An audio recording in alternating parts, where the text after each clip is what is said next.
Zone protégée depuis 1974, le marais du bout du lac d'Annecy a connu ce vendredi une extension de son périmètre. Au-delà de la réserve naturelle, c'est donc une zone de 15 hectares, principalement lacustre, qui vient d'être interdite au public. Signalisée par des bouées jaunes au fanion rouge, le premier challenge va donc être d'expliquer la nouvelle réglementation aux visiteurs d'un des lieux les plus touristiques des abords du lac. C'est un arrêté qui a été pris l'an dernier, que l'on célèbre aujourd'hui, effectivement, qui augmente, notamment sur la partie lacustre, le périmètre de la réserve pour mieux protéger les roselières contre les agressions du bruit, d'une fréquentation peu scrupuleuse, voire tout simplement des bateaux à moteur. On ne prive personne, simplement pour que nos amis touristes puissent profiter du lac, il faut qu'il y ait des endroits aussi où la biodiversité puisse se régénérer.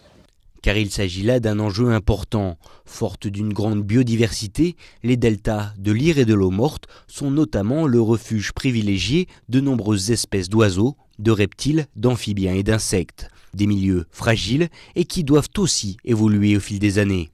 Un périmètre de protection, ça va venir comme une zone tampon, donc à l'interface entre l'espace protégé et l'espace extérieur, donc ici le lac. Donc on va se permettre d'avoir une réglementation qui va plus s'adapter aux enjeux vraiment de ce périmètre de protection, qui sont parfois peut-être un petit peu différents de ceux de la réserve naturelle.